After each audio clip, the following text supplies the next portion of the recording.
வணக்கம். இந்த வீடியோவில் தளபதி விஜய் அவர்களை பற்றி ஒரு முக்கியமான விஷயத்தை சொல்ல போகிறேன். அதே போல் அதற்கு முன்னாடி ஒரு விஷயத்தை நான் சொல்கிறேன். அதை பற்றி நீங்கள் கண்டிப்பாக ஸ்கிப் பண்ணாமல் பாருங்கள். நான் முன்னாடி சொல்லிட்டு இருக்கிற ஒரு கதைக்கும் விஜய் அவர்களுக்கும் என்ன தொடர்பு? தளபதி இன்னைக்கு கட்சியை ஆரம்பித்து கட்சி தலைவராகவும் இருக்கிற விஜய் அவர்களை பற்றின ஒரு விஷயத்தை கடைசியில் சொல்லுவேன்.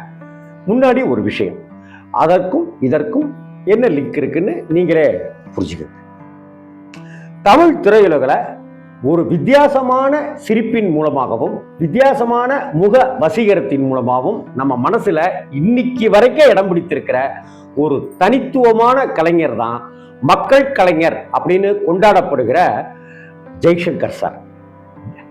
ஹாய் அப்படின்னு எல்லாருக்கும் வணக்கம் நமஸ்காரம் அப்படின்லாம் சல்யூட் அடிக்கிற அந்த விஷயத்திலேருந்து மாறி ஹாய் அப்படிங்கிற ஒரு நட்போடையே எல்லாருக்கிட்டையும் அணுகினவர் தான் ஜெய்சங்கர் சார். இவ்வளவு சொல்லிட்ட பிற்பாடு ஜெய்சங்கர் சார் பற்றின இன்னொரு தகவலையும் சொல்கிறேன். ஒன்று, ஜெய்சங்கர் சார் பெரிய தயாரிப்பாளர்லேருந்து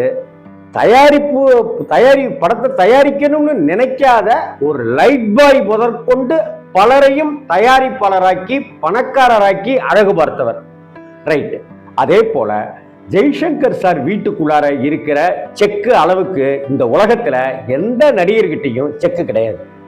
அந்த செக்கு அனைத்தும் பவுன்ஸ் ஆன செக்கு, பணம் இல்லை அப்படின்னு வங்கியால் திருப்பி அனுப்பப்பட்ட செக். சம்பளம் ஒரு படத்துக்கு பேசி அந்த படத்துக்கு ஒரு செக் ஒன்று கொடுப்பாங்க, ஒரு அட்வான்ஸ் தொகை கொடுப்பாங்க, அப்புறம் செக்கு கொடுப்பாங்க. அந்த செக்குலாம் ஜெய்சங்கர் சாருக்கு பவுன்ஸ் ஆயிடும். பணப்பிரச்சனையினால அந்த தயாரிப்பாளர்களால் தர முடியாது. உடனே என்ன செய்வாங்க, கோர்ட் வரைக்கெல்லாம் இந்த விஷயங்கள்லாம் போகும். ஆனால் ஜெய்சங்கர் சார் அப்படிலாம் செய்ய மாட்டார். சரி, பணம் இல்லை, அதனால அவங்க அக்கௌண்ட்டில் பணம் போடலை, அதனால அந்த பணம் நமக்கு வரல, பரவாயில்லன்னு சொல்லி கொடுத்த சம்பளத்துக்காக அந்த படத்தை நான் நடிக்க மாட்டேன், ஒரு படத்தை நடித்து முடிச்சுட்டு பாக்கி தொகையை கொடுத்தாதான் நான் டப்பிங் பேசுவேன்னு சொல்லி மறைந்த இயக்குனரும் நடிகருமான மனோபாலா சாருடைய படம் அப்படியே பெண்டிங்கில் தூசோட படிஞ்சு அப்படியே கிடக்கு. நான் டப்பிங் பேச மாட்டேன் அப்படின்லாம் சொல்லிட்டு திரிகிற காலம் இது. ஆனால் அதை பற்றிலாம் இல்லாமல் இருக்கிற மக்கள் கலைஞர் ஜெய்சங்கர் ஒரு நாள் காரில் போயிட்டு இருந்தார். அப்படி காரில் போயிட்டு இருக்கும்போது ஒரு 2 வீலர் ஓட்டிட்டு வந்தவர், ஒரு லேப்ரடா ஸ்கூட்டர் மாதிரி ஒரு வண்டியை ஓட்டிட்டு இருந்தவர் நிற்கிறார் நடுவழியில். அன்னைக்கு தேதிக்கு அவர் ஒரு டைரக்டர். இவர் டைரக்டர் அப்படின்னு பத்திரிகை உலகத்திலையும் மக்கள் மத்தியிலையும் சினிமா வட்டாரங்கள்லையும் நன்கு பரிச்சயமானவர். அவரை பார்த்துட்டு காரை உடனே நிப்பாட்டிட்டு, என்னையா ஏன் என்னன்னு தெரில, ஸ்கூட்டர் ரிப்பேர் ஆயிடுச்சு அப்படின்ற. நல்ல சுள்ளுன்னு வெயில் அடிக்குது. அவர் உதச்சி பார்க்குறாரு. ஜெய்சங்கர் சாரும் அவருக்காக ஹெல்ப் பண்ணுறாரு. உதச்செல்லாம் பார்க்குறாரு, முறுக்கி பார்க்குறாரு. ஆக்சிலேட்டர் வண்டி ஸ்டார்ட் ஆகுது. என்னையா இது, பையன் வேற வெயிலில் கூட்டிகிட்டு வந்துருக்கீங்க, உன் பையன் தானே? ஆமாம்.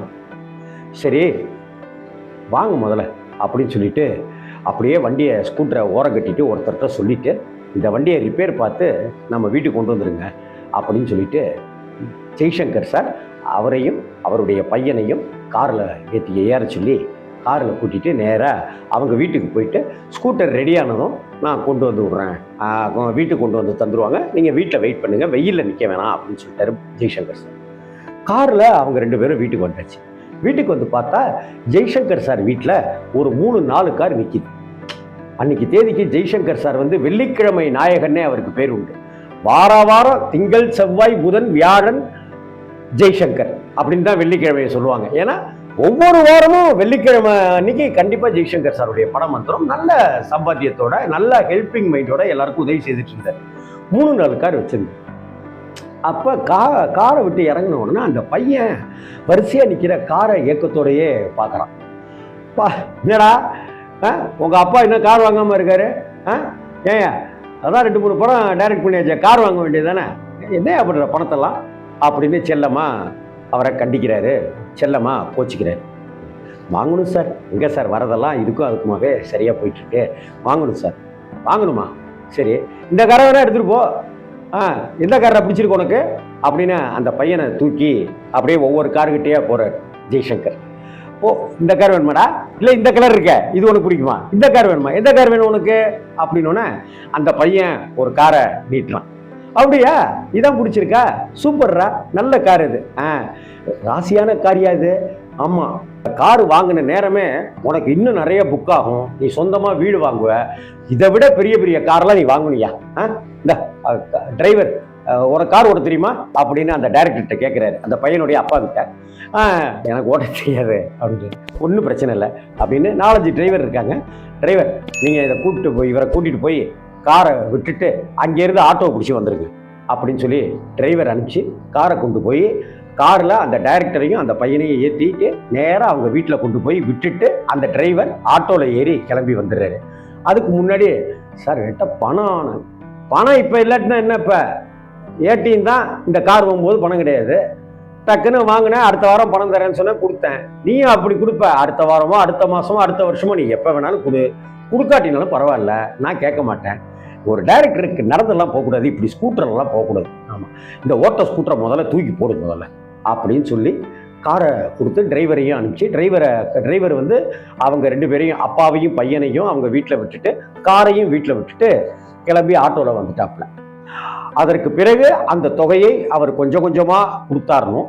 அதற்கு பிறகு அவர் ஒரு தொகையை வேணவே வேணாம்னு மறுத்துட்டதாகவும் அந்த இயக்குனரே மேடையில் சொல்லியிருக்கார். ஜெய்சங்கர் அப்படிங்கிறவருடைய மனசை இங்கே நம்ம பார்க்க முடியுது இல்லையா? சரி, அந்த டைரக்டர் யாரு? அவர் தான் டைரக்டர் S.A. சந்திரசேகரன். ஜெய்சங்கரை வைத்து பல படங்கள் டைரக்ட் பண்ணின இயக்குனரா பின்னாடி இருந்தார். விஜயகாந்தை வைத்து சட்டம் ஒரு ரிட்டரை கொடுத்து மிகப்பெரிய ஹிட் இயக்குனர்னு பெயர் எடுத்தாலும் கூட அதற்கு பிறகு வெற்றி, சாட்சி அப்படிங்கிற சாட்சி மாதிரியான படங்கள் எல்லாம் தான் அவருக்கு மிகப்பெரிய பெயரை கொடுத்தது. நான் சிகப்பு மனிதன் மாதிரியான படங்கள் எல்லாம் எடுத்தார் அப்படிங்கிறதெல்லாம் நமக்கு தெரியும். தன்னுடைய மகன் விஜயையே அவர் பெரிய ஹீரோவாக்கி வளர்த்து விட்டவர் அப்படிங்கிறதும் நமக்கு தெரியும்.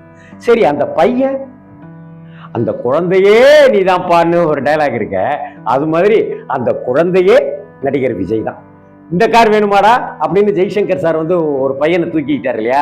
அப்படி ஜெய்சங்கர் சார் தூக்கிக்கிட்ட பையன் தான் நடிகர் விஜய். இந்த கார் வேணுமா, இந்த கார் பிடிச்சிருக்கா, ஓ இந்த கார் தான் பிடிச்சிருக்கா, ரொம்ப ராசியான கார் அப்படின்னு சொல்லி அந்த காரை உடனே கொடுத்தாரு இல்லையா அந்த பையன் செலக்ட் பண்ணதுக்காக. அப்படி அந்த காரை செலக்ட் பண்ணது நடிகர் விஜய். அந்த நடிகர் விஜயினுடைய வாழ்க்கையில S.A. சந்திரசேகருடைய குடும்பத்துல வாழ்க்கையில முதல்ல ஒரு கார் வாங்கினதுனாக்க அது ஜெய்சங்கர் சாருடைய கார் தான். ஜெய்சங்கர் சாருடைய அன்புக்கு இதை உதாரணமா சொல்லணும். ஜெய்சங்கர் சார் ராசியான காரியா அப்படின்னு சொன்னார் இல்லையா?